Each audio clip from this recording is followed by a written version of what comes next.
name is Adhara Bull, and I am a drag artist. I have been twirling around in wigs and sparkles in my town for several years now. I've performed at various venues, and I've done several pride festivals. I've also done Drag Queen Story Hour. I feel at home in a community of people who love to create and become various characters with craftsmanship and artistry.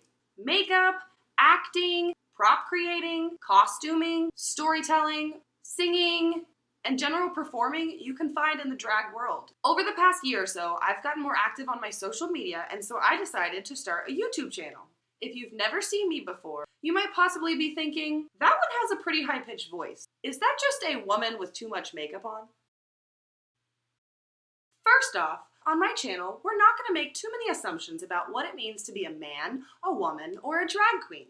Secondly, you're right. I am sort of a woman with way too much makeup on. But I'm also a drag queen. To disclose a few things that I will most likely be making other videos for, I am a pansexual, AFAB, non-binary person.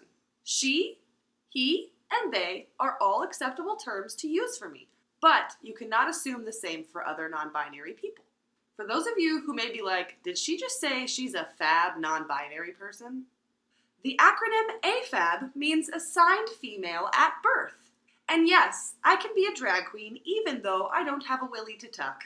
Some people believe drag is dressed resembling a girl, which is a cute acronym. However, this phrase is not accurate for the drag community as a whole because the boy representation is just as important as the girl.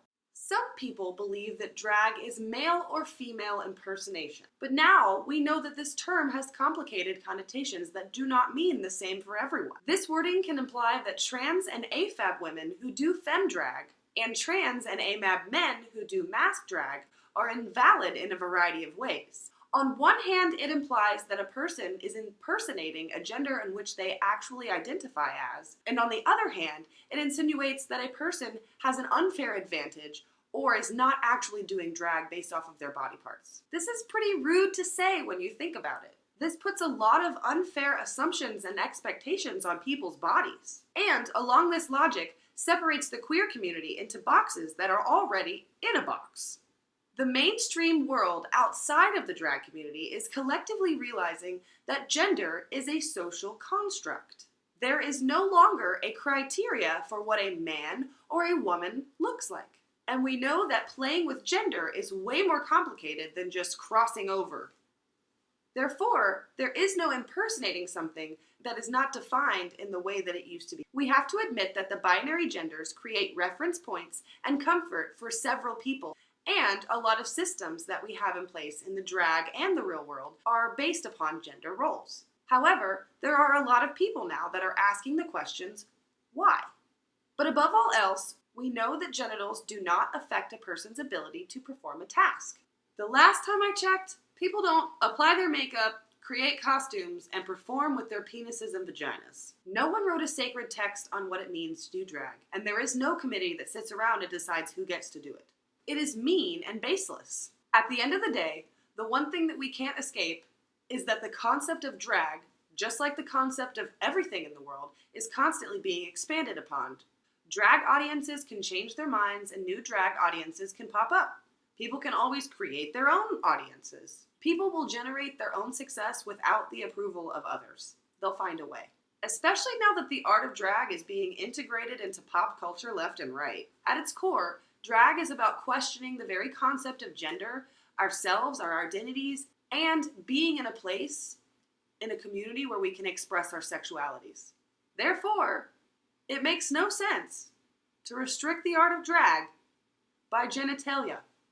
We have the choice now, as this generation, to be inclusive and accepting. One person's affirmation of themselves and inclusion in a community does not negate another's existence. I've heard some people say that I won't get respect if I demand it, but what they really mean is that I won't get their respect. I know whose respect I was never going to get in the first place. I am not trying to be controversial. The entire art of drag is controversial. And a queen's job is more than just to look pretty. She is political. We need to be educated so that we can help educate the rest of the world. Whenever I see another person being killed for being trans, I feel like I'm not doing my job. And I hate to be a buzzkill. This is out of ignorance as a society. The word is not demand, but I do believe you have to command respect. And this does not require having titles or power or being well known. It means being a kind person and respecting others' space. It requires standing up for the people around you and yourself. Anyway, I'm just gonna be out here representing people who do drag because for some reason, in general, people don't know that there are so many diverse drag artists. Well, I'm not really sure how to sign off to videos yet. I'll probably figure it out somewhere along the line. But for now, here's a song that I wrote.